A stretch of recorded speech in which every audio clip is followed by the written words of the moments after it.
जिस समय से ये उस परम पिता के उस सुखमय स्थल से, उस सतलोक से, अमरलोक से बिछुड़ कर आई है, उस परम पिता से दूर हुई है, उसी दिन से इसको आभास हो गया है कि जो सुख मैं छोड़ के आया हूँ वो यहाँ नहीं है। उसकी खोज में फिर ये अपनी अटकलबाजी से, जीव सोच से सोचने लगता है, प्रयत्न करता है। जैसे कोई निर्धन है, वो सोचता है कि धनवान सुखी होंगे, धन में सुख होगा, और धनी व्यक्ति को स्वप्न में भी सुख नहीं होता।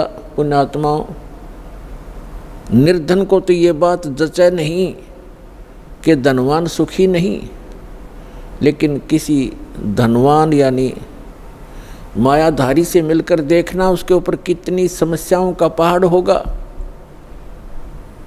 आप सोच भी नहीं सकते। जहाँ माया है वहाँ शीतलता नहीं हो सकती, जहाँ भट्ठी अग्नि की तप रही हो वहाँ शीतलता नहीं हो सकती। ये माया अग्नि की भट्ठी है, इसके निकट बैठकर प्राणी कभी भी शीतलता महसूस नहीं कर सकता।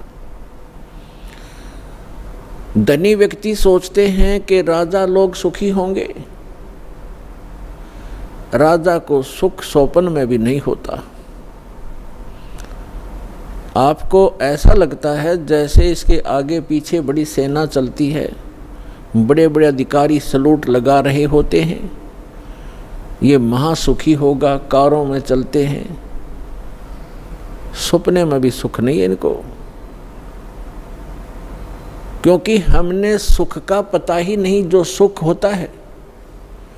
राजा लोग समझते हैं कि ऊपर के ये देवता लोग सुखी होंगे स्वर्ग आदि में।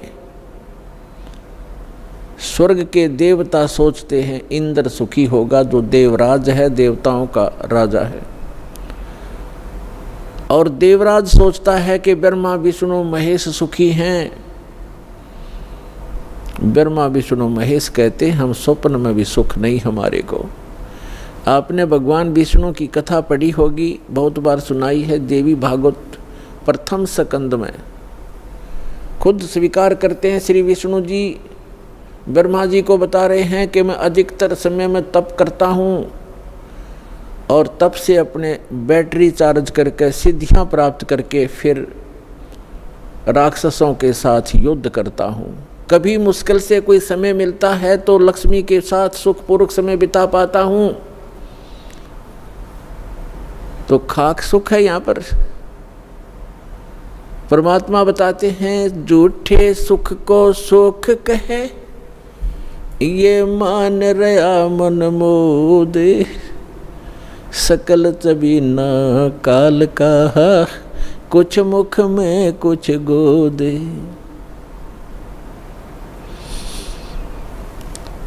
इस झूठे सुख को सुख कहे, ये मान रहा मनमोद।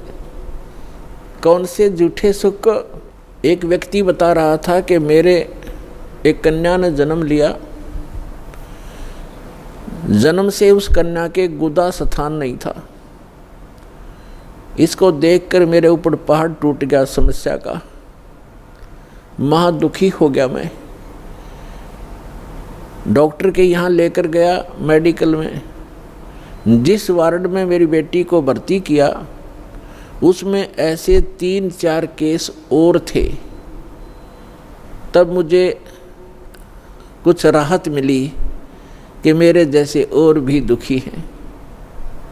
बताओ इससे क्या लाभ मिला उसको? अपना मन में मान लिया कि चलो और भी दुखी हैं तो मैं भी दुखी हूँ, कोई बात नहीं। क्या वो दुख हल्का हो गया?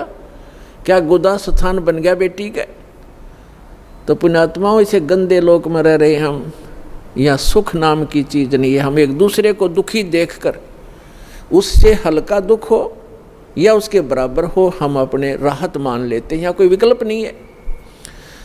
जैसे एक व्यक्ति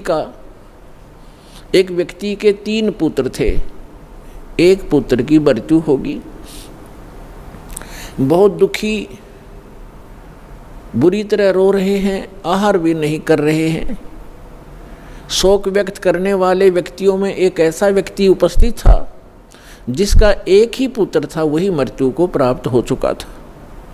तो सांत्वना देने वालों ने कहा कि देख भाई, यहाँ तो ऐसा ही है, सभी की मृत्यु होती है, ये तो भगवान हवाला बात है, चिंता मत करो।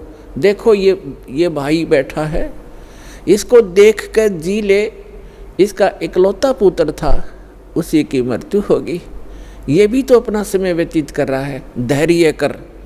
तो तब उस व्यक्ति को कुछ होशी आई, हाथ मुँह धोए, कुछ देर में खाना भी खा लिया। अब उसने ये सुख मान लिया कि देख, इस बेचारे का इकलौता पुत्र था और वही मर गया, मृत्यु को प्राप्त हो गया। शुक्र है मेरे तो 3 थे, मेरा तो एक ही मरा है, 2 तो बचे हैं, अली से सुख मान लिया। क्या वो बेटा वापस आ गया? तो यहाँ परमात्मा कहते हैं झूठे सुख को सुख है, ये मान रहा मनमोद, और सकल चबीना काल का, कुछ मुख में कुछ गोद। परमात्मा यहाँ क्या बताते हैं, भाई तन दर सुखिया कोई न देखा, जो देखा सो दुखिया हो, उदय अस्त की बात करते हैं, मन सबका किया विवेक का हो, सबका किया विवेक का हो। भाई घट बद सब जग दुखिया, के गृष्टि बैरागी हो, लाभ हानि से सब कोई दुखिया, के गृष्टि बैरागी हो, सुख देव ने दुख के डर से, गर्भ में माया त्यागी हो, गर्भ में माया त्यागी हो, तंदर सुखिया कोई न देखा, जो देखा सो दुखिया हो, उदय अस्त की बात करते हैं, मन सबका किया विवेक का हो, सबका किया विवेक का।